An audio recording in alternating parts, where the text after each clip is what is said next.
Well, we will start as soon as we see Commissioner, I'm not sure who is missing out at District 4.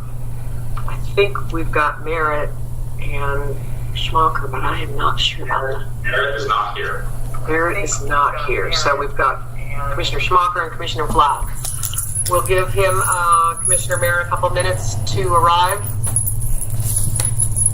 Or would you, at your discretion, we can decide when to go.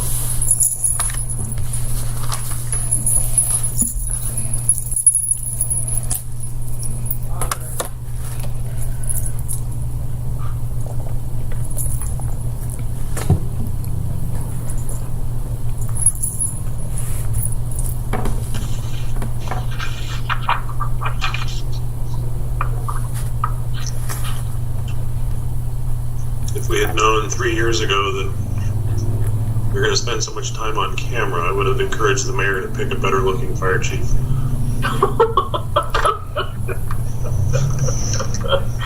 Oh, we've got you for your brain, not your looks, Dave. Commissioner Merritt is running late. He said he's about 10 minutes away. Yeah, I would think we can start with that. All right. Merritt is not here. Give us just a second. Our streaming is going, please. I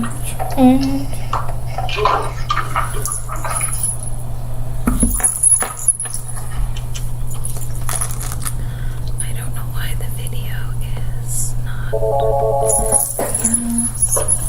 Hello. I have hit start streaming. I don't know why, but it's not. What I have is a frozen screen. I have... No, I'm not. I wish I were. It streamed the first few minutes, and now it's just a frozen screen image, so I don't know what the deal is. I don't know why, but it's not a screen image. So I don't know what the... Okay, hang on.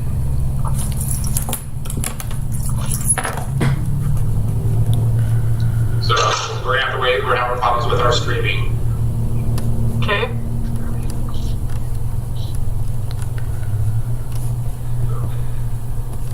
We will try to get that fixed, and if we can't, I'm not sure that we can have an open public meeting.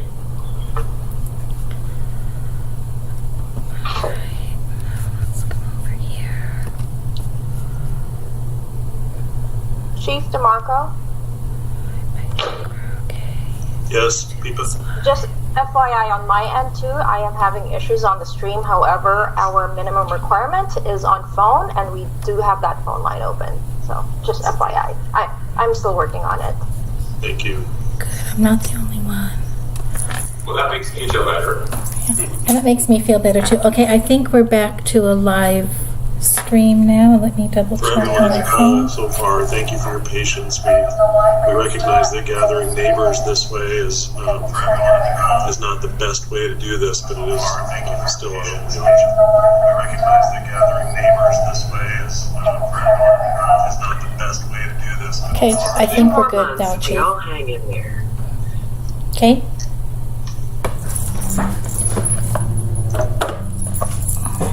I just got where we think we're back on and going okay.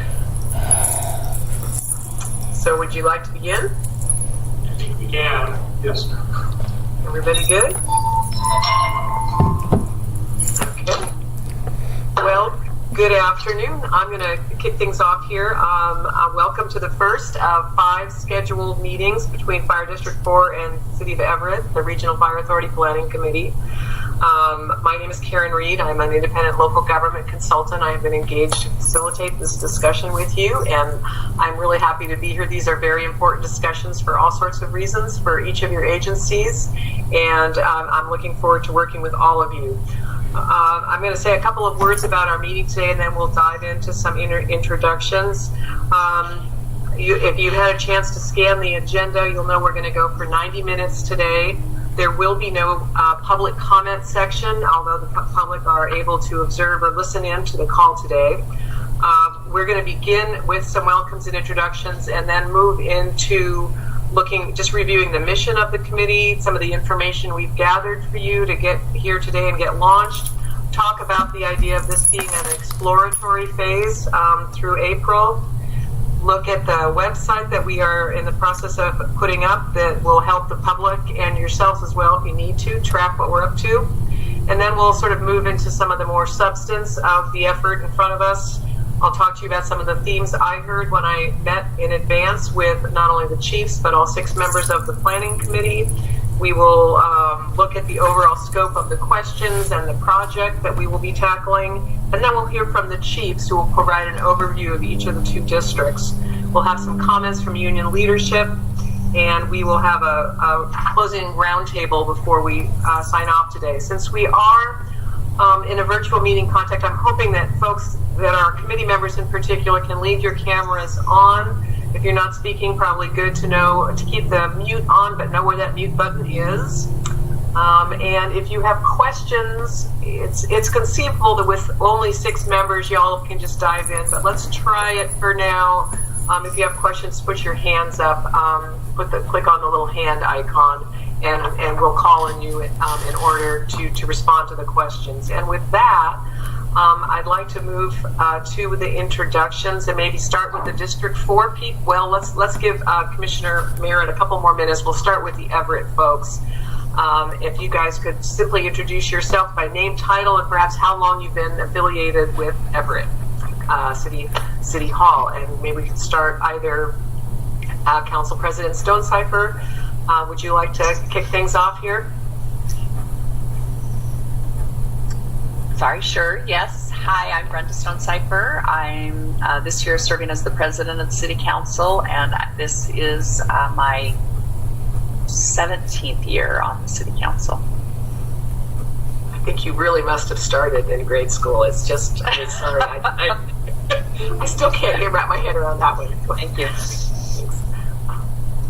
Scott? Councilmember Bader? Thanks. Yes, Scott Bader. Been on the council for about 8 years. Currently live in North Everett.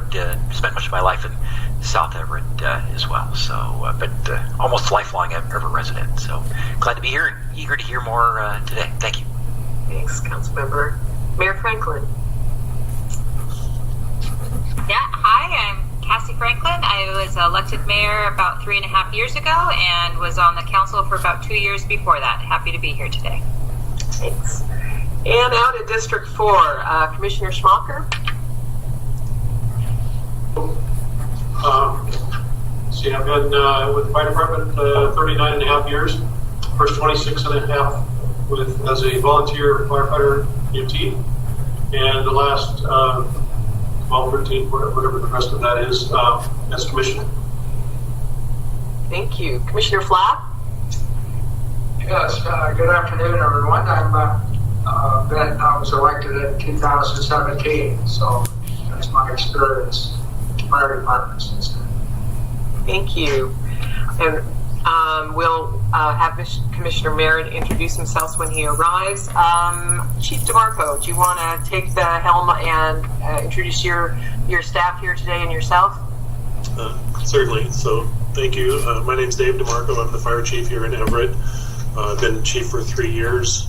Mayor Franklin hired me, not for my looks. And I've worked for the Everett Fire Department for coming up on 27 years now. And I'm going to go down the list of the Everett Fire staff that are present in this meeting. And we'll start with Mike Calvert. Can you pop on and say hello and introduce yourself? Yeah, I'm Mike Calvert. I'm the Assistant Chief of Operations here at Everett. I'm a lifelong Everett resident, and I've been with the department a little over 20 years. Thanks, Mike. Rich, could you pop on? Absolutely. Good afternoon. My name is Rich Llewellyn. I'm the Assistant Chief of Administration, and I like to say I've been here now for 30 months, like 2.5 years. We stole Rich from the Spokane Valley 3 years ago, and we're happy to have him. And Curtis, could you pop on and say hello? Hello, this is Curtis Brown, Fire Marshal for the City of Everett. I've been here about 2.5 years as well. And we poached Curtis out of Southern California from a city of comparable size to the city of Everett. And then Matt Mueller, briefly, could you just say hello? Hello, I'm Matt Mueller, Administrative Assistant. I'll be taking notes. I've been with the city for 10 years, 5 years with Transit, 5 years with the Fire Department. Thank you. And then we do have I think that Sebastian is representing the local today. Sebastian, could you say hi? Hi, Sebastian Fittig. I'm the Vice President of Local 46. I'm also a fire captain for Engine 2 in North Everett, and I've been with the city this is my 18th year. Thanks, Sebastian. Did I miss anybody from Everett? No? Okay, I'll pass the mic over to Don. Hello, Don Waller. I'm the chief. I've been at the district for about 18 months and chief for about 7 months. Happy to be here and excited to start with talks like this as soon as I got here. Just off camera right, you come around is Lieutenant Mansfield. He's also our local president. Hello, Whitney Mansfield, President of Local 2694. I've been here for 20 years. I'm also excited to be part of the process and get some information in these meetings. And most people saw Christine Heike before we started the meeting. She's one of our office specialists that's part of the staff, and most of my other staff is on vacation. About half of them are on a flight away, and other ones are other places in the state. So it's just us. Excellent. Thank you. Anyone else? I think that is everyone that needs to be introduced. And when we do these in future meetings, I'll try to shake it up a little bit so we can all get to know each other a little bit. But that'll get us launched for today. And now I'm gonna speak for a few minutes about the mission of the committee and some of the materials that are going to help support us as we move forward. And if Dave could punch up that short PowerPoint, that would be great.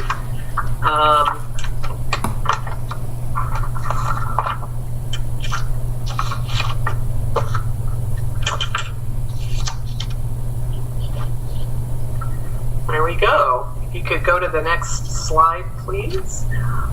This is the mission statement that we're proposing for you all, and it's pretty straightforward, but I wanted to call a couple things to your attention. First, in the very first line there, you will see that we've phrased this mission as to explore and potentially propose a full-on RFA plan. So we've tried to seg out this work to have the exploratory phase, after which you will decide collectively and individually whether you would like to proceed into actually development of an RFA plan. The middle part of this mission statement covers all the aspects of an RFA that are required by the statutes to go into the RFA plan itself. And the last sentence, I would just note that this committee is advisory to the Board of Commissioners of Fire District 4, and although they are all here today, technically you are still advisory to them, and we're also advisory to the Mayor and City Council as a whole of the City of Everett. Are there any questions about this? Going on. The next slide is about our binders. You probably all received these very handsome binders. My thanks to Matt Mueller and Christine Montaigne-Heike for putting those together for us. And this slide just shows you the information you can find in there. You've got a contact list, so you can find each other on the committee by phone. We will not publish your phone numbers or your emails, but you can find each other or any of us on the team at any time if you need to. The mission statement I just went over is included in there behind the Roles and Rules tab, along with some proposed ground rules I'm hoping to get a thumbs up on from you later today, and a draft committee charter, sort of more official rules of the road, that we will take up at the next meeting. There's a basic info tab with an overview of what regional fire authorities are all about, some definitions of terms you may or may not be used to dealing with every day, and a sort of a basic starter set of frequently asked questions, which will evolve as we learn more and make decisions as a group here. But for now, this is sort of the starter set of questions that we would be posting on the website so the public will know what the basic parameters are of this discussion as well. Every meeting, we will send you a PDF file with all the meeting materials. We'll send that to you in advance several days. And those will just be slotted in by meeting number behind tabs 1 through 20, and you'll see the meeting materials for today are behind tab number 1. At the back of the binder, we've got full copies of 4 sample RFA plans that have interesting things in each one of them, which you might want to take a look at. If you scan them, you'll see that they are not terribly long, and they all look largely similar in the way they're formatted. And so although the list of things we're going to work through is somewhat daunting, at the end, the plan document itself is pretty straightforward. We will, in addition to sending you these meeting packets electronically in advance of each meeting, you can also go down to City Hall, Council Office, or to the District 4 headquarters and get a printout of those materials to pop into your binders in advance of each meeting, or you can print them out as well, whichever is more convenient for you. Any questions there? Okay, I'm going to go to the next slide, if you would please, Chief. This sort of outlines the exploratory phase approach. There's also a document about this behind meeting tab 1, page number 2, so right behind the agenda, behind meeting tab number 1. We are sort of thinking at this stage of a bunch of different sort of in-depth data presentations for you in this phase, and you can see what they are outlined here on this slide. If you would like us to change this up and provide more opportunity to talk about topics as between yourselves or bring forward another kind of information, we can do that. We want to make sure that this exploratory phase is responsive to your needs as committee members. This is the plan that we'll be working towards unless you redirect us at any point, which is fine. The next slide, are there any questions about the exploratory phase? I'm sorry. Okay, so at the end of the exploratory phase, I should probably just cover, I'm sorry, can you back up one slide, Chief? The text in blue. At the end of this 5th meeting, we will ask you whether you are prepared to recommend back to your respective legislative bodies and the mayor that you would like to, you believe that we should proceed to the next phase of work. And at that point, that recommendation at the end of April, you'll either make it or you'll say, no, we need a little bit more information before we can make it. But if you can make that recommendation after meeting 5, what would then happen is we prepare briefings that go back up to the full council for discussion and back to the Board of Commissioners for discussion so that they can separately make the decision about whether or not to proceed to the next phase. So that's what would happen in early May if you make that recommendation at the end of the 5th meeting or thereabouts. Okay, sorry for that backing up. Let's go forward to the next slide, please. Thank you. So to make sure that the public knows what the heck we're up to, we are going to have a website that will be hosted on Everett's website, but there will be a link on the Snohomish County Fire District 4 website that will launch people over to that place and have so the public, no matter where they're coming from, will get access to the same information. And we will have basic information about who is on the committee, what the mission of the committee is. Those FAQs that I spoke to earlier will be posted there, as well as agendas and materials and meeting summaries once approved for all of your meetings, as well as also information about upcoming meeting dates. Next slide, please.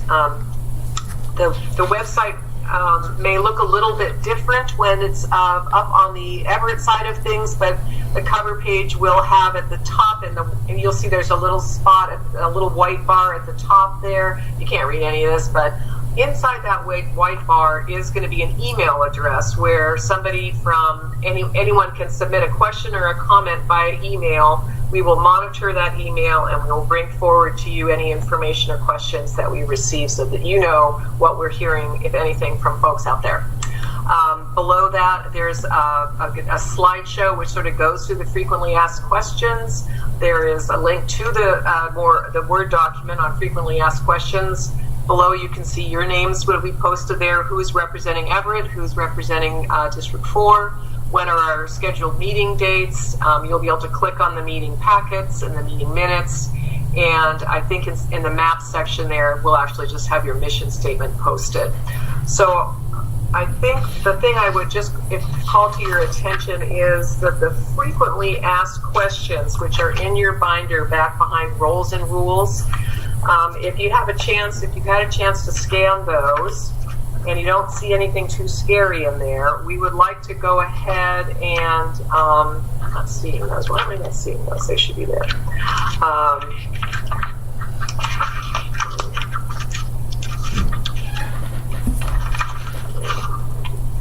Frequently asked questions, we would be, well, let's just hold off on that. There are frequently asked questions.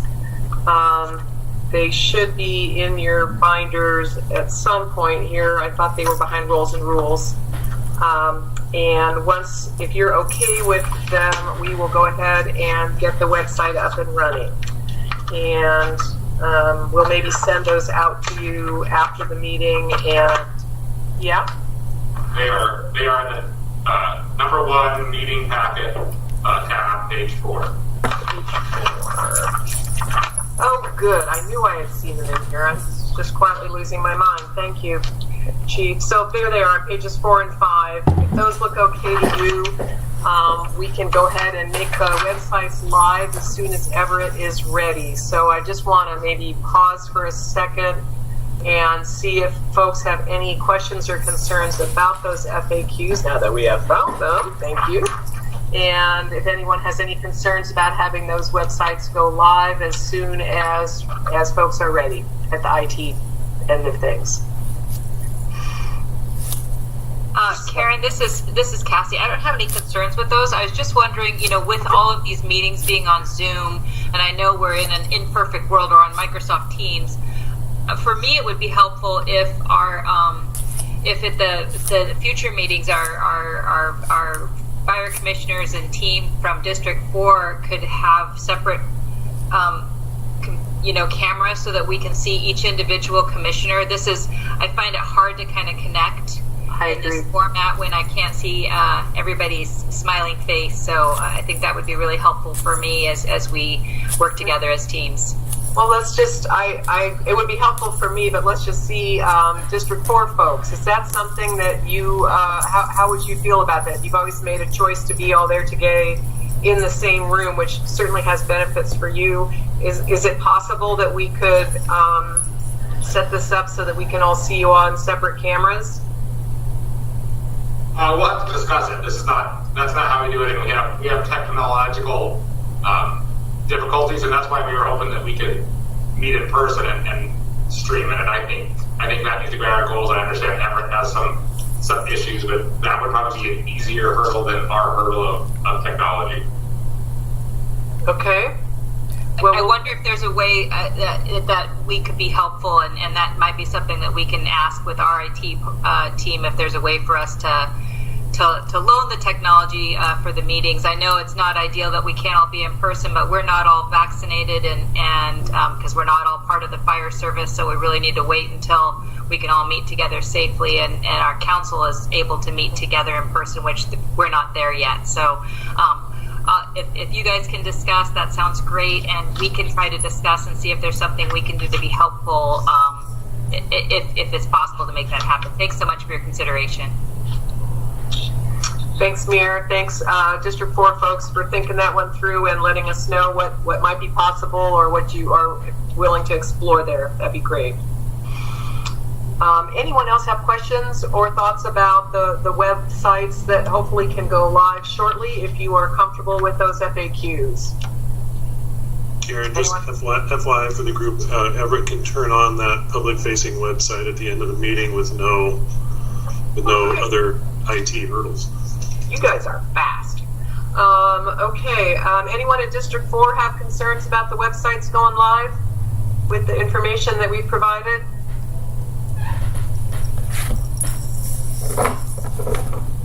Maybe just websites going live. No. You're good with that? Correct. Okay. Sorry, couldn't hear you. Thank you. And Everett folks, are you good with this information going live at the end of the meeting today? Thank you, Cassie. I'm not seeing Scott or Councilmember Stonecipher, but I will trust that they will speak up if they are. I'm good with that. Oh, thank you. Yes, good. Thanks. Great, thanks. Okay. With that, we'll take this thing live after the meeting today. So let's move on to, I'm going to move on to agenda item 3, which starts dealing with the themes that I think I heard when I met with you all in advance of our kickoff here today. That themes write-up is at page 6 of the meeting packet behind tab 1. And I would say overall there was a lot of interest and recognition about, again, how important this discussion is, but not people were not at a level of highly detailed, it's got to be like this or it's got to be like that. So people have a lot of ideas, but no one seems super dug in on a lot of stuff at this point, which is good since we're at the beginning of the conversation. Most of y'all mentioned the idea that being able to improve service levels was a major reason to explore this RFA. In addition, increased financial sustainability across the board for both agencies and the ability to capture economies of scale were mentioned as reasons to pursue this discussion. There were a number of concerns mentioned. The one that reached a level of consensus was concern about loss of governance control. Obviously, each of you are separately and completely in charge of your fire department now. If an RFA is created, you will be sharing that in some way, and that is a change. And a lot of folks mentioned that, will we be able to work out a new governance table that works for us?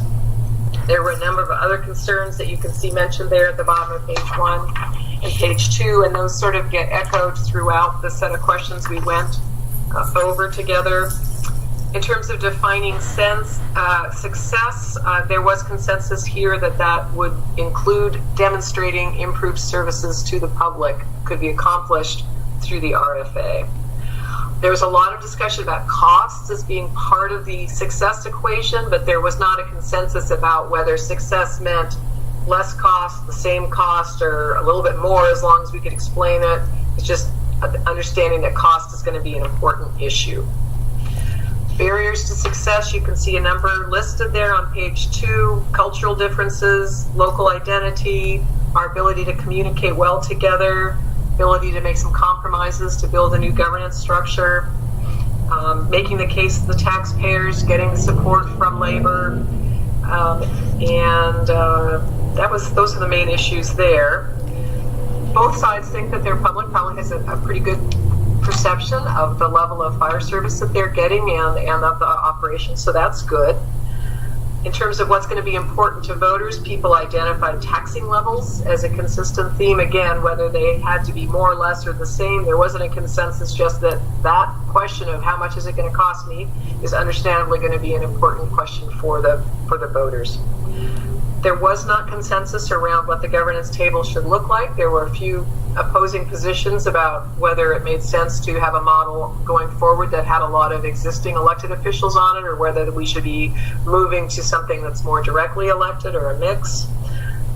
Funding, there was not a lot of consensus around that. Some were excited about the benefit charge, others were not sure about that idea of being whether that should be included in the funding package. In terms of service levels, District 4 was focusing on the ability to improve service levels through some of the more advanced technical skills and administrative capabilities that they perceive Everett to have. Everett's focus on the benefits here was primarily over maintaining service levels over time, but they also see some advantages to merging with District 4, and particularly several folks mentioned the training center that District 4 has. There's a few notes about facilities on page 4 of this summary. Just that there are some facilities issues. It's not clear to me how much we actually need to get into all of the ownership issues as part of, with the 2 of the District 4 stations as part of this discussion, but that was mentioned by everybody out at the District 4 side of things, as well as the 2 City of Snohomish representatives that I spoke with, the mayor and the council president. Everett acknowledged that they may have a station that needs to get moved at some point in the future, and that they don't have funding for that on hand at the moment. So again, there was consensus on the importance, on the potential benefit to service levels and financial sustainability, but a lot of room for discussion and sharing a sort of different perspectives as we move forward. So I thought it was starting off in a good place. I'll stop there and see if anybody wants to add any questions or comments based on what I just covered, or you're on scan of that document. Okay, I'm going to go forward then and to the next slide here, if you would, Chief. There's, starting at page 10 in your package, you can see this sort of Easter egg colors on the left, different sorting of issues that we will go over in this committee if we move out of the exploratory phase. There's sort of overarching issues about why do we think this is a good idea and how are we going to communicate that to the community. There's the questions of governance, setting up the operation, addressing labor issues. You'll be merging two workforces if this proceeds, and then what the financing issues. What is the financing package? How do you know it will be sufficient and sustainable over time? So these are the issues that we will be working through as a committee, and will all show up in some capacity in the RFA plan at the end of the day once you have provided direction to us. And then my approach on this is to sort of tackle everything simultaneously so that we don't save, for example, all the discussion of governance to the last minute. We want to start talking about governance and finance and operational issues at a general level early on, and then just move to greater specificity as we go. That's sort of the approach that I like to take with this, because it will help us flesh out any go, no-go issues sooner rather than later. The next slide here is also reproduced in your packets at page 12. If you proceed out of the exploratory phase all the way to startup, there are different cost components that you should anticipate, just so that there's no big surprises. This sort of maps them out at a high level.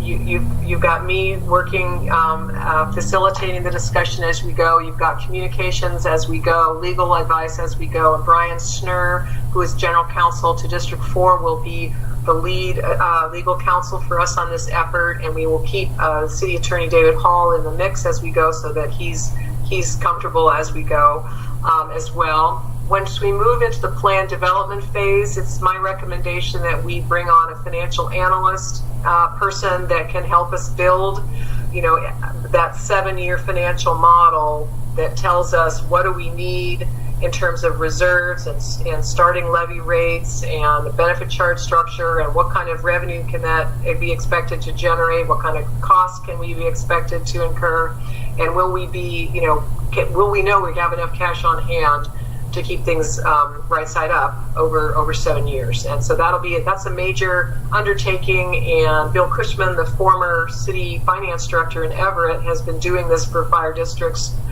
around the state for years, and somebody like him and his model, which is pretty impressive in terms of its flexibility and your transparency, is who I would anticipate we would try to bring on.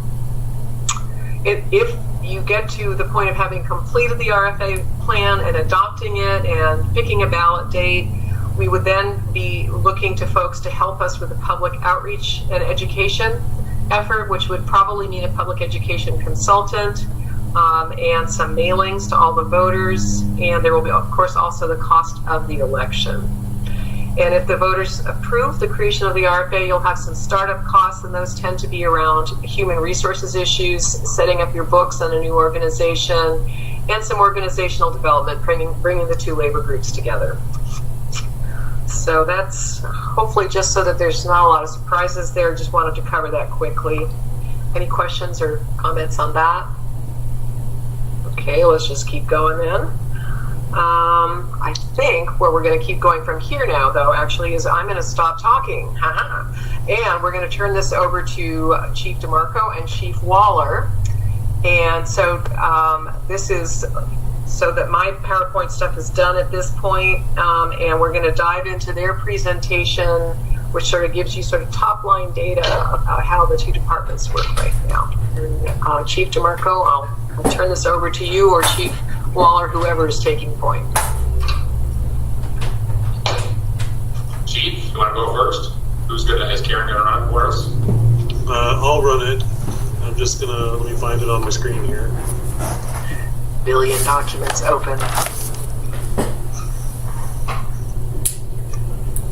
Okay, can everybody see that? Yep, looks good.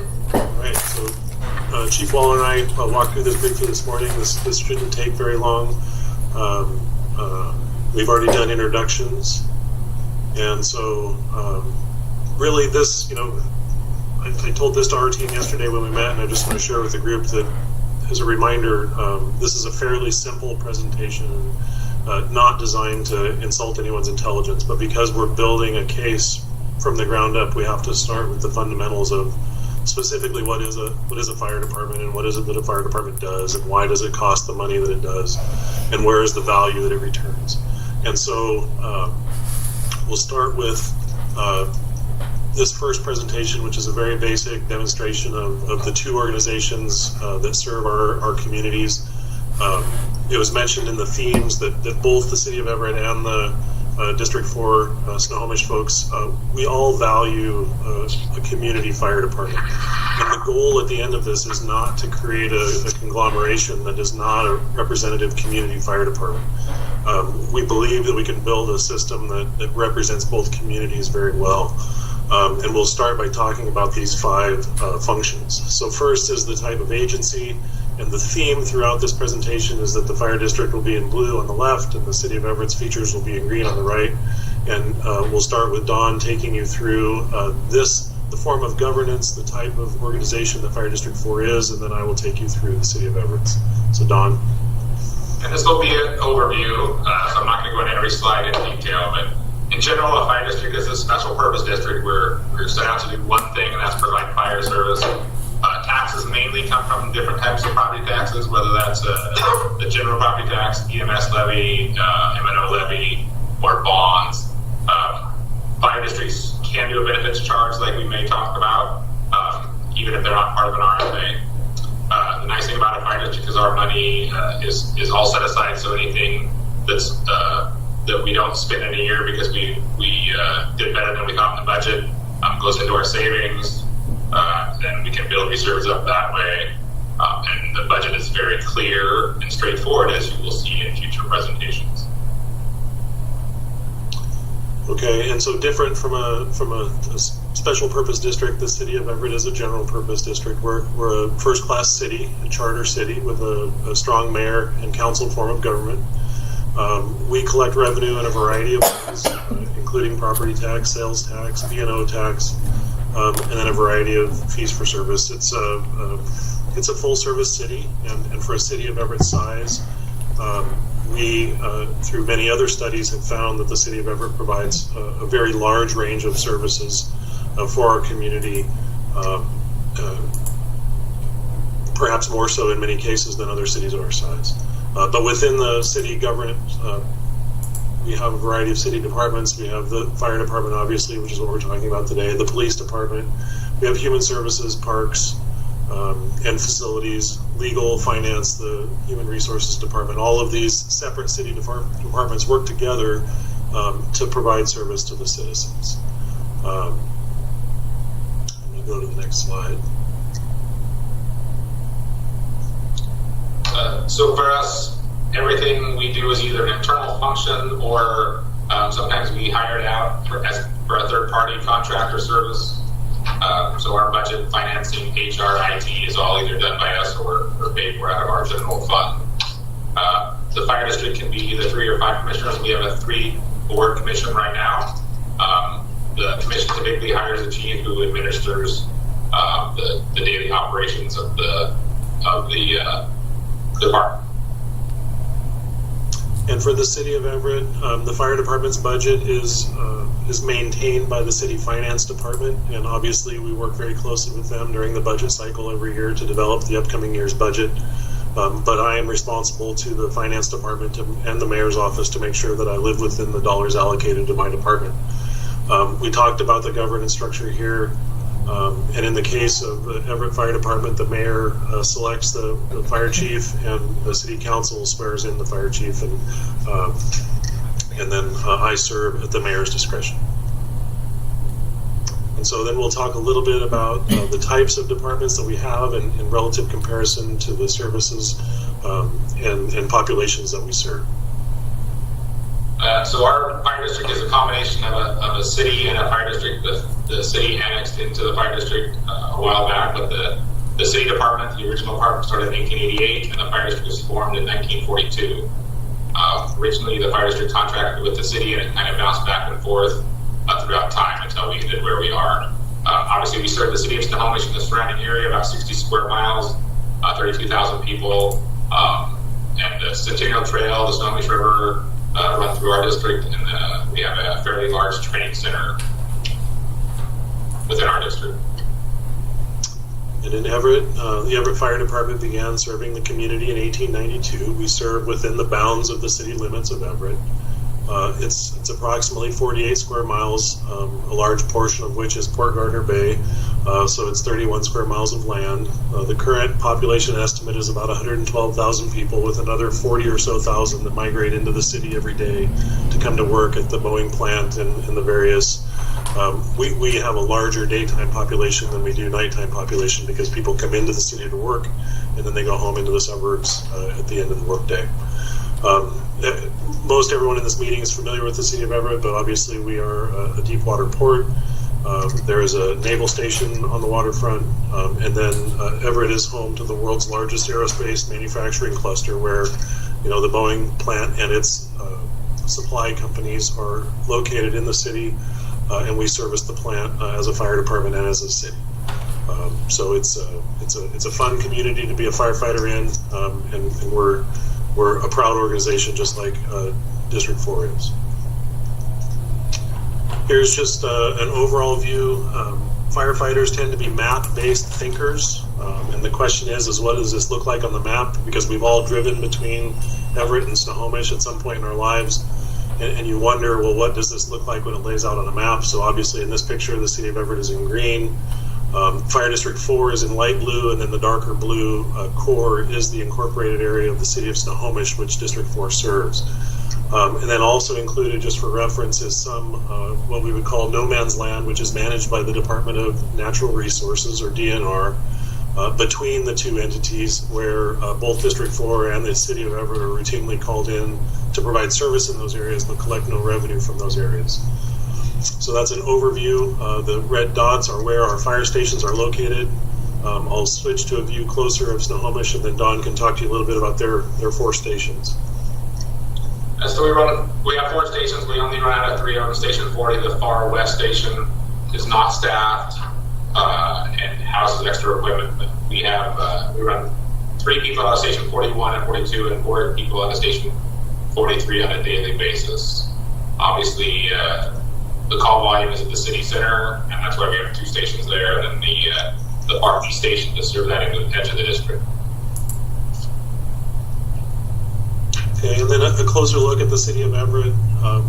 Like Snohomish, the city of Everett is an old city, and then an interesting feature of our community is that you might not think of it this way, but the city of Everett is a geographic peninsula. And with the old, with the metro portion of Everett and the old part of the original city of Everett in the peninsula, we see a fair amount of, relatively speaking, fire activity in the peninsula area, and so we have to staff around the demand for that service. So we have 6 fire stations, with the largest being Station 1 there in the center of the map, with 12 people each day, and then the rest sort of spread out in the peripheral stations. And that's sort of the overview of what the fire protection network looks like in both District 4 and the city of Everett. So now we'll talk a little bit about the services provided by each department. It's broken out in a very simple chart here, and I'll let Don talk about his first. As you can see, we provide most services just like Everett. The stars on the technical rescue, the water rescue, and the hazardous materials. We've just started those programs and are in the middle of training people, so they will be up and running in about a year or when it comes to the technical rescue and hazmat, the participants in the county teams. We do not have a fire marshals or fleet services.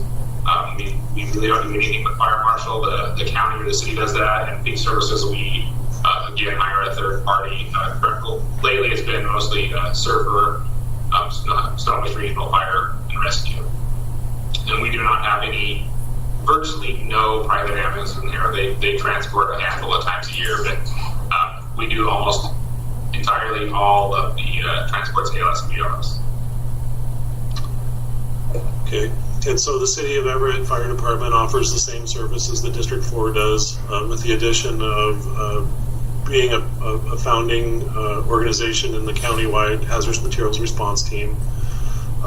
We also do internal fleet services, and currently the City of Everett does use a contracted private ambulance service to take approximately 2/3 of our BLS transports to medical facilities. Although over the last 3 years we have transitioned to doing more and more BLS transportation, and are very open to continuing that service and growing it as needed. I've presented this same item to all of the Everett firefighters over the last month, and one of the very simple examples that I use for them to talk about efficiencies in this discussion is this box around fleet services. When we conceptualized an organizational chart for what a merged entity might look like, we employ at Everett 2 emergency vehicle mechanics, and by adding in District 4's fleet, we would really need to add a third mechanic. And I hate to add people to an org chart because in my mind that adds expense. But as soon as Chief Waller looked at that same organizational chart, he realized that it would be a savings for District 4 because the cost of a full-time emergency vehicle mechanic is less than you pay for the services to maintain your fleet elsewhere.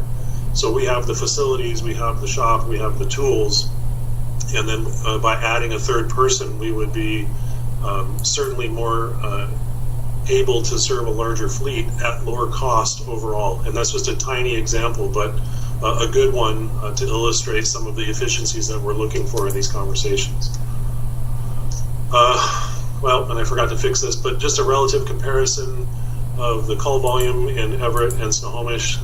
Everett answers between 22 and 23,000 incidents a year. It's been down over the last year during pandemic.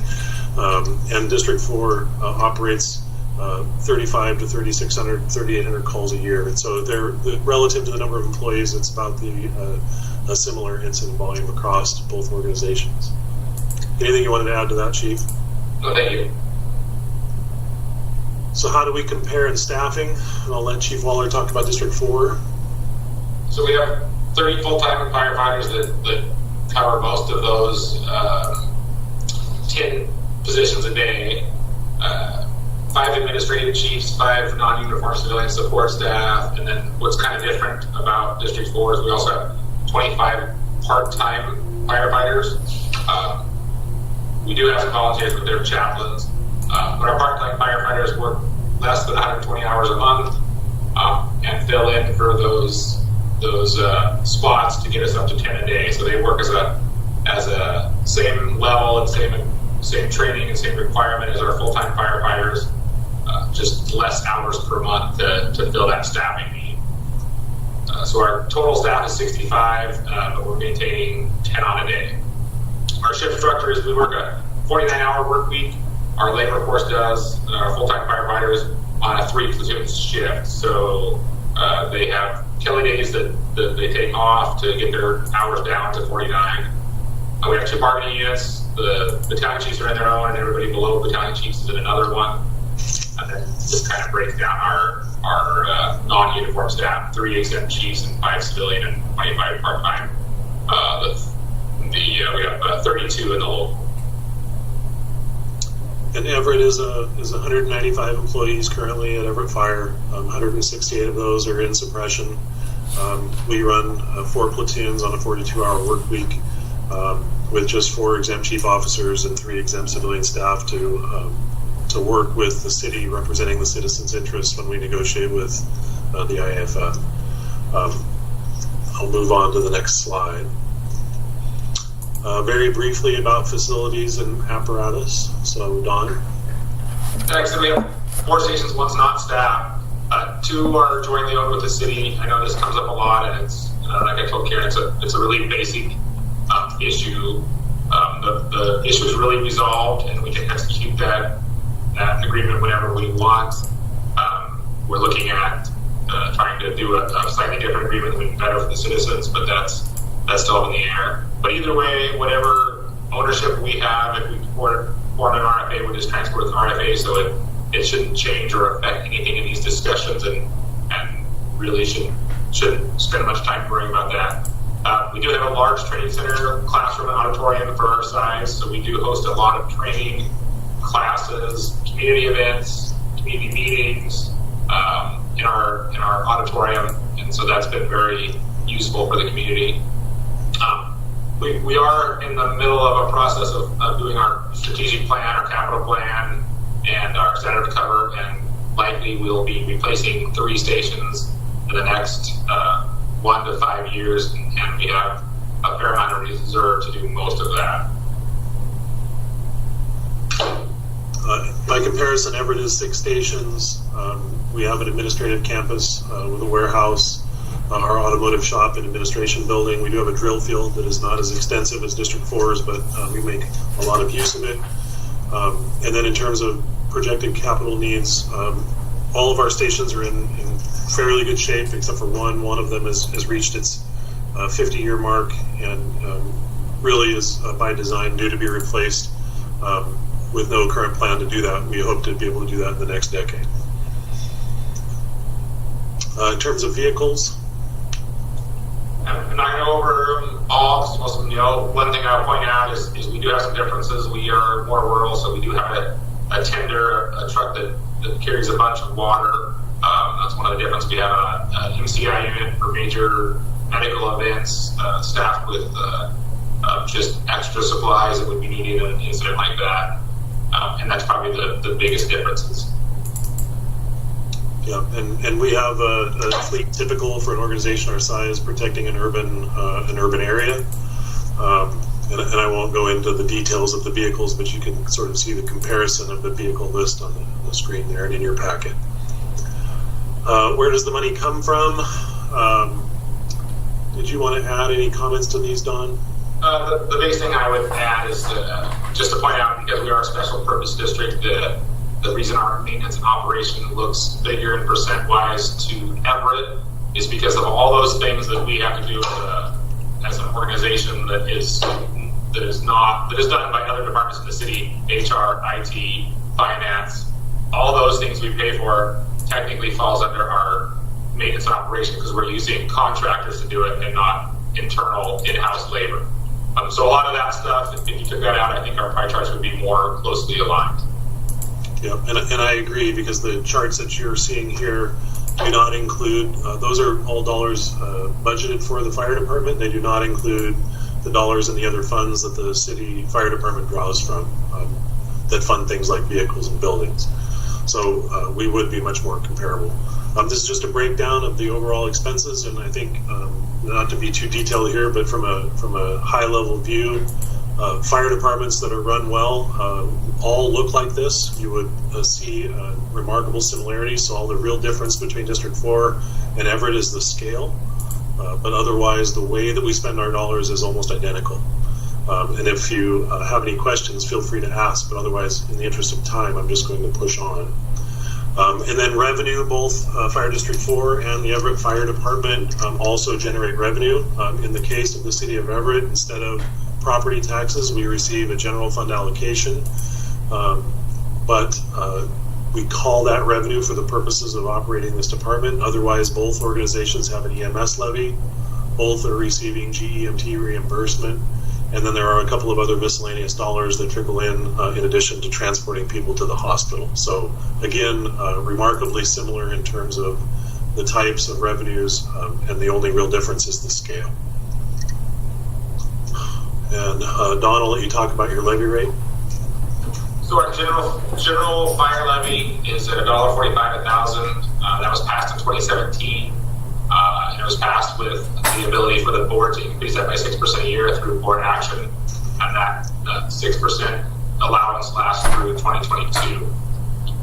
We also have an EMS levy that was passed in 2019, and it's a permanent EMS levy, and it currently is at 47 cents, 47 and a half cents a thousand.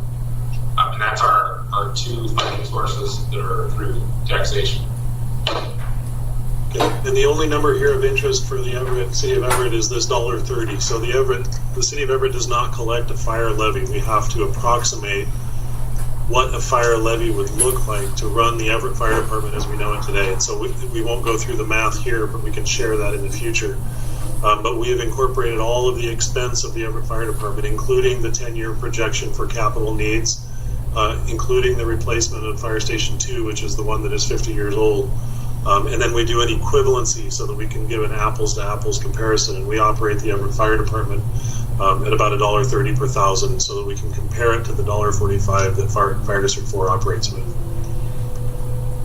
That is the last of the slides. We've taken you through these 5 elements of a fire department, and in future meetings we will spend more time diving into the details of these, but I'll stop talking and ask if anyone in the meeting has any questions that they'd like to ask.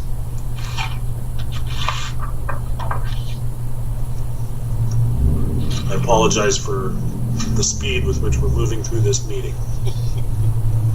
That's good. So do folks have any questions or just observations about what you saw there? Did anything surprise you or stand out, like how similar the budget components are, or distinctions in services? Anything draw your attention here as we went through this? I was surprised by the water, the number of acres of water that are in your territory, Chief DeMarco. And that's not really a city boundary issue, it's a service responsibility issue, right? Well, it's both. Actually, the city boundary extends out into the bay, and we are called out into the bay surprisingly frequently to provide both rescue and fire protection. Interesting. And I was checking the population of the District 4 in Snohomish. The city incorporated is about 1/3 of their total population. So I thought that was kind of interesting to know going into all of this. Connecting with that, Councilmember Vader here, the fact that there are 2 stations in the city of Snohomish was kind of surprising. And there is some historical precedent there. Is that the plan going forward as well? Neat.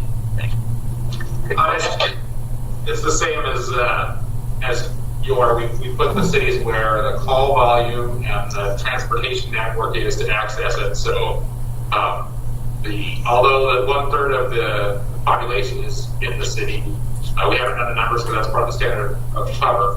I would say far more of our call volume is in the city, and our risk for sure is more in the city. And our evaluation is probably more in the city. So it's not, population doesn't give us a good sign. So the transportation networks like 41 down south allows us to get to our unincorporated areas easily. It's right on the edge of the city, and same with Station 43 up north. We can get out to Phillips Hill and our west end because of the transportation network. Really.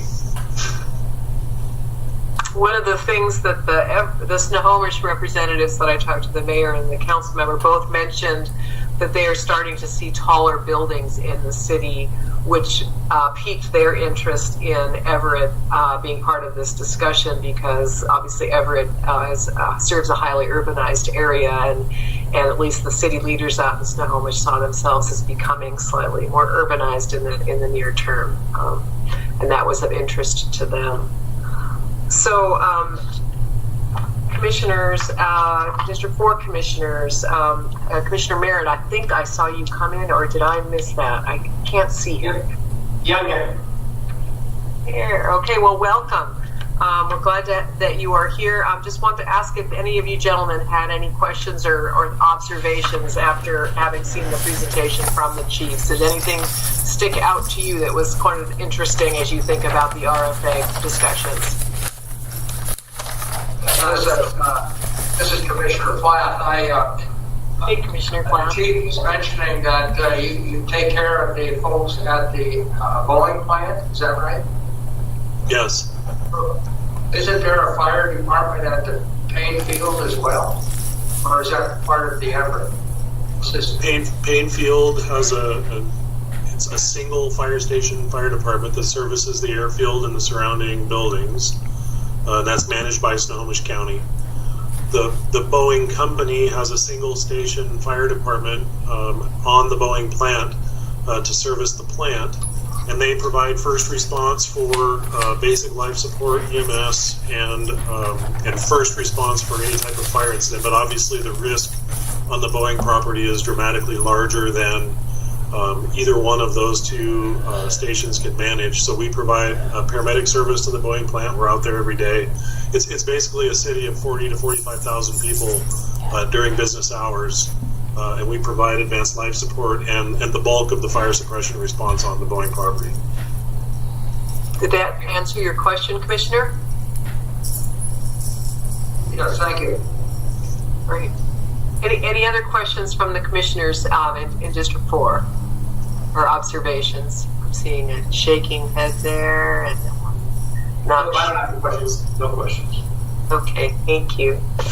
Well, thank you, Chiefs.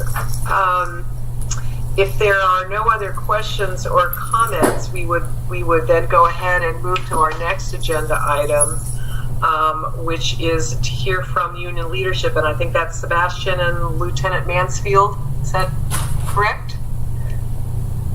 And gentlemen, we have 10 minutes on our agenda to hear anything you would like to bring forward to the group at this point, and we're going to make sure you have an opportunity. I can't remember I mentioned this before, to offer comments at each and every one of our meetings, so that we make sure we are staying in touch with our labor partners as this discussion proceeds.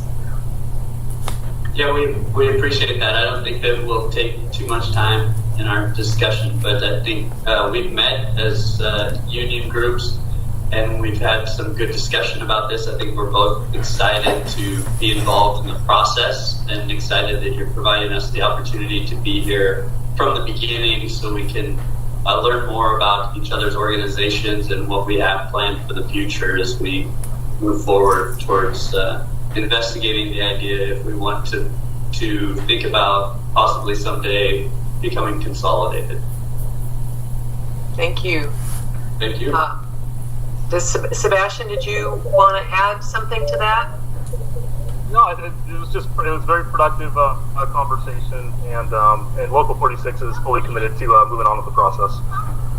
Thank you. And thank you in advance for coming to these meetings and sharing any concerns or ideas that you have with us to how we can be successful from your perspective. And if we're missing something that we need to consider, you have a really important voice in this whole effort.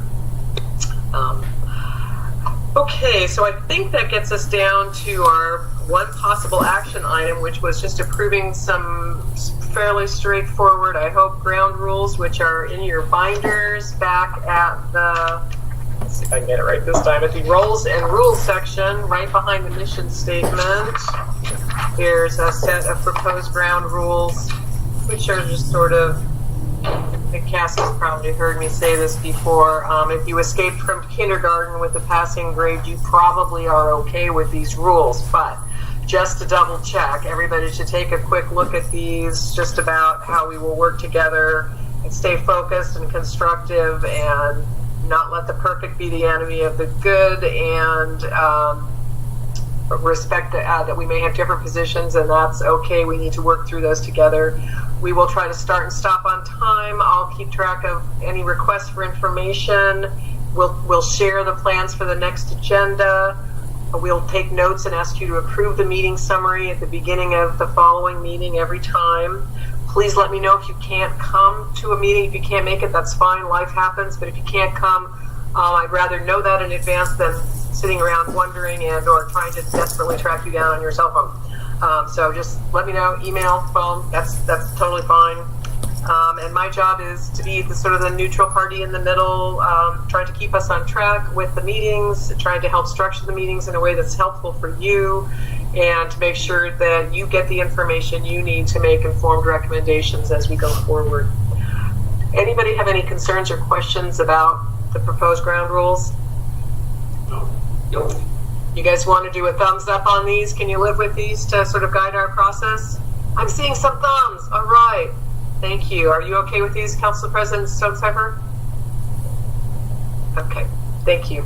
All right, well, that was our first official action. We have ground rules. Thank you.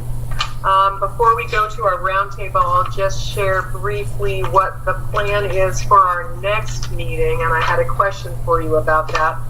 Our second meeting, next Friday, the 9th, at the same time, we're hoping to review what would be the committee's more detailed rules about decision making as we move forward, and I will ask you if you want to take time in these exploratory meetings to adopt that now or hold off on that until we hit the second phase of effort of actually diving into the plan. And then we're going to hear the main presentation is from the chiefs to hear what they see as the case to be made for why this is something that they are interested in exploring. What are the advantages? How can you guys, what synergies are there between the departments that could be achieved by joining them in a unified new organization? What challenges do they see? And so that's going to be the focus of the presentation next time. The one question I had for you is whether or not a brief sort of a RFA 101 would be helpful. We've got some information in the packets about RFAs as well as all the statutes, and you may have already gone, I know that you guys have had briefings on this separately, so I don't want to recover that ground if it is not helpful, but if people think it would be helpful to have a quick, what is an RFA anyway, and how does the funding differ from what we're doing now, and what's their scope of authority, and stuff like that. We can certainly stick that in at the meeting next time. So I'll just ask if you guys are like, no, we're totally grounded on all that, we don't need that, or whether you would like to take maybe 10 or 15 minutes and chat about that at the next meeting. Any thoughts about that? Well, Karen, this is Cassie Franklin. You know, I know you have some examples of RFAs in our packet, and I haven't read through those yet. But I think understanding the differences between the way different RFAs are structured would be helpful. Just some sure. Basics. I feel like I've been discussing the possibility of an RFA for a really long time now, but I don't really understand how the different nuances of the way their different RFAs work. Okay. So kind of having a brief overview of what the different options are might be helpful for me and probably for our community or anyone who's watching. And so when I think about that there was this, other folks agree with that? I'm seeing nodding, council members, Stonecipher, that they think that might be helpful. We've got, we have had a briefing. I'm sure I could use a refresher, but to the extent that these public meetings are to help the public understand what we're doing, that also could be helpful for them to get that information. So I'm thinking maybe on options, it might be like examples of sort of the flexibility in structuring the governance, the different types of financing packages that people put together that would be applicable in Snohomish County, since you guys don't have a regional EMS levy, you all do it yourselves. And the chiefs can think to some of the different examples of how some of the operating plans and financing plans have come together and how that would be helpful here. Okay, we'll put that in. I think that would be helpful. I can take point on that and have the chiefs take a look as well, or fill in some other parts in particular. So that was it for our plan for the next agenda, and we'll add that. And so that takes us to what we would be doing at the end of each of our meetings, giving you all some time, and we're a little bit ahead of time. Woohoo! Let's see if we can make this happen again. I'm lucky grumps. But so we wanted to give you guys time to sort of go around the room with the 6 commissioners, and then we'll ask the chiefs as well if you want to offer any closing comments from today. I think maybe if we've sort of talked about if you had any questions or observations from the PowerPoint. So I guess maybe some questions you might be helpful are just sort of like, what are your hopes for this process at this exploratory phase? And are there questions in particular that you think it would be very important to answer in this exploratory phase? So if you have thoughts about that, sort of what you're hoping to get out of these next 5 meetings, and any questions in particular, and sort of your hopes at this stage of the game, those might be good things to share with one another. I'll we'll let the time clock run for 5 seconds while everybody tries to think of what the heck they're going to say about that, and then I'll probably pick on somebody like the mayor to go first because she's one of my favorite go-to victims. To make a good comment off the fly. So with that, and then we'll just go around the table. I really would like to have everybody have an opportunity to chime in here, and we'll also then at that point give Commissioner Merritt a chance to introduce himself. So Mayor Franklin, any thoughts at this beginning and questions you want to definitely answer? I'm sorry, Commissioner Flatts, did you have a question? Yes, I did. We seemed to approve the ground rules for what we were doing. And in there it says if we get contacted by the press, we should go to our chair. You're right, you don't have a chair. Anybody to be our chair yet. So perhaps that's something we should do today as well. I mean, I don't know, but I'm just thinking. I would say we don't want to necessarily appoint a chair, and I think maybe the interim rule would be if you get contacted by now and you would rather push the question off, I would ask you maybe to refer it to your respective chief for additional information at this stage. I'm thinking that we'll talk next week. I mean, you raise a really good point. I should have noticed that, Commissioner, so thank you. If you decide that we want to do a charter in this initial phase, then we would be picking chair and a vice chair. But you guys may decide that you want to put off that action until after we've gotten through the exploratory phase. So for now, it would be my recommendation that we not have a chair or vice chair at this initial meeting, or potentially we can survive the exploratory phase without one if that is your pleasure. And until we pick one, let's suggest that if the media call you, we'd refer them to the chiefs. Chiefs, if you have violent objections to that, let us know. Does that work for you guys? Okay. Thank you. Awesome. Good question. Thank you, Commissioner. And now, back to Cassie. Sorry. Go ahead. Oh, hey, Karen. Thank you. I really just want to first thank the chiefs for the great information and overview. It's really interesting to, it's the basic information of understanding what a fire department does, but it's just a reminder of how much you all do for our community. So thank you for the service. I think when I think about questions that I have as we explore this, a couple of things that seem important is the culture and tradition of our departments. Both of our departments have been around for a really long time, and there's a lot of history there. And I think that as I've gotten to know our team here in Everett, that culture and tradition of Everett Fire is very important, and it sounds like it's of similar importance to District 4. And so, to me, how do we explore this potential RFA and protect our history and culture and traditions in our departments? And so that's front of mind for me. Thank you. Okay, thank you. That's an interesting question there, and a good one that we will consider how we can dive into that one. Councilmember Bader, would you like to, can I oblige upon you to go next perhaps, and then we'll... Sure. Yeah, a lot of good information. I see we've got a lot of it teed up in the coming weeks. Just as we go on, just want to know more about what makes the commissioners in District 4 feel good about this, and their motivations and how this benefits them. Obviously, looking out for the interest of City Everett, but want to make sure that it's a comfortable thing as well, and that they feel that they're interested in what benefits them as well. So, thanks.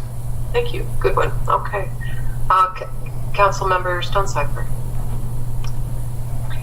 Yeah, well, I think most of the questions that I have have already been sort of teed up. I like the question about the cultural fit, but really a lot of what we need to evaluate is really, at the end of the day, we're trying to provide a service to our community and want to make sure that we protect the integrity of that service that we're providing, and be good stewards of our taxpayers' resources. So those are foremost in my mind. Thank you. Good stewards. All right, I'm going to go to Commissioner Schmacher. So, thank you. So, my interest in this is, first of all, I think regionalization is inevitable. The question is whether it happens now or 10 years or 20 years or maybe even never, but it seems to be the movement, the county, the state, and at least along the West Coast. And over the years, last probably 10 years, I've been involved in several discussions between different districts that wanted to form RFAs or some kind of merger. And not one of them has, how do I put this? Not one of them has interested me in any discussions about potential merger or RFA formation with District 4 until this. The difference, I think, is first of all the desire to keep the culture in both departments.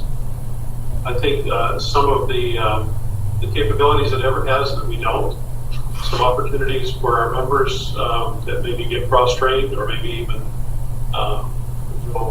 man up or something. There's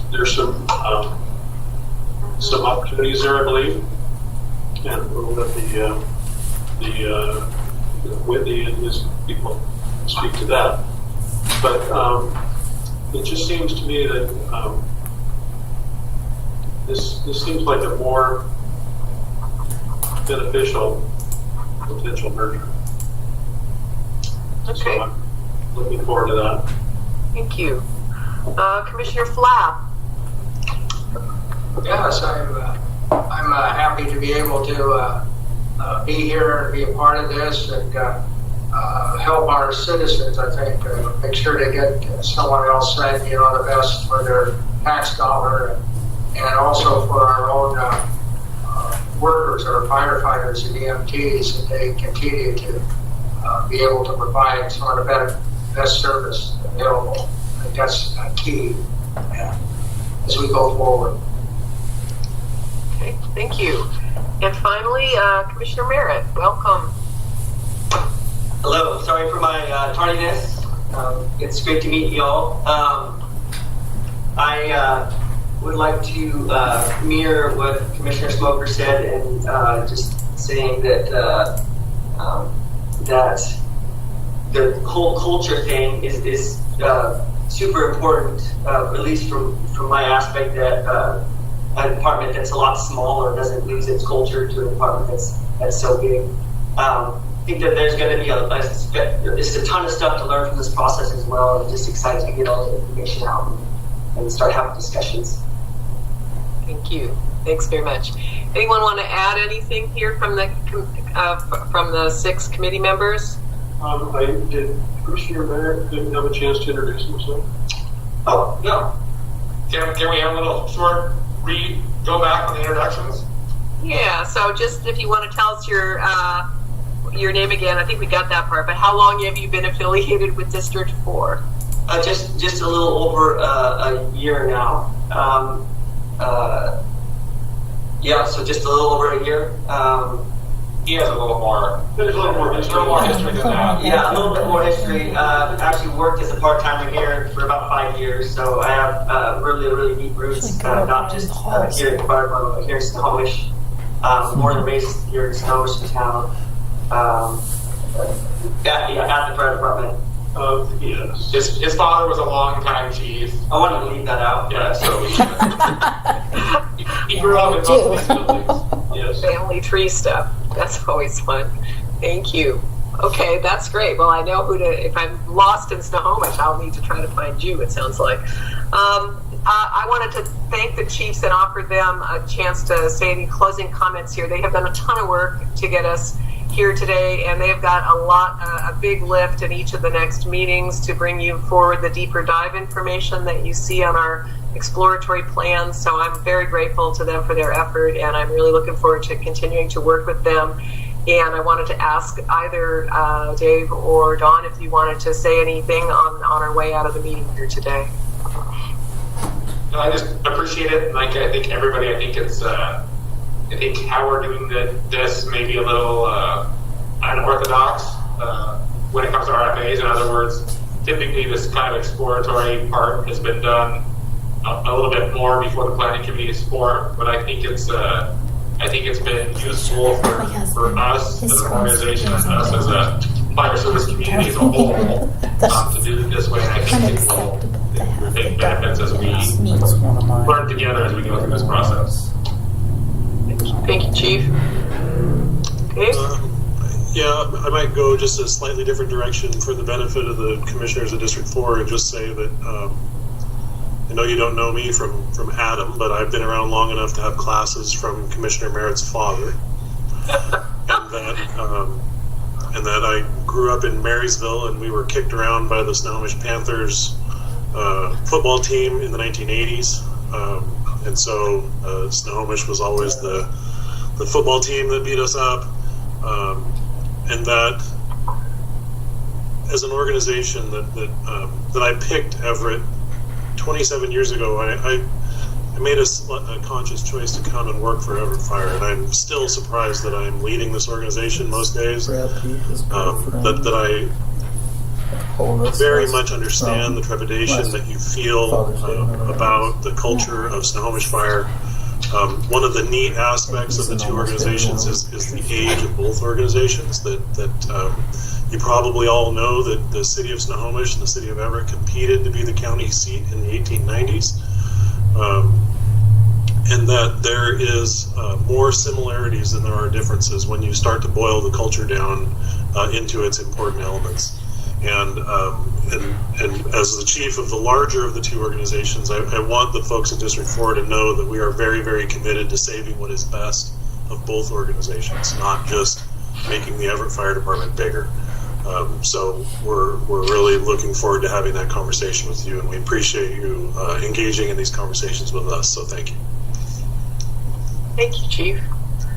Alrighty, so that is the end of our agenda, and unless there's anything else for the good of the order, I think we can declare meeting 1 successfully accomplished, and we will see you all back here next Friday at 1:30 p.m.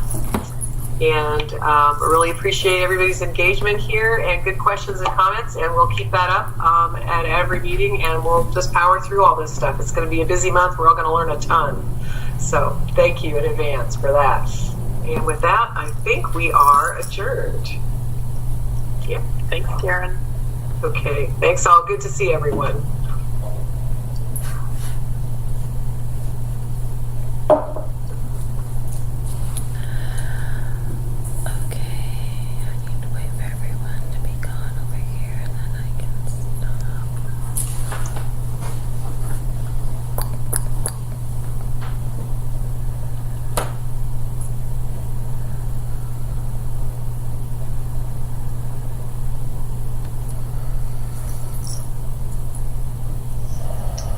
Thank you, Chief.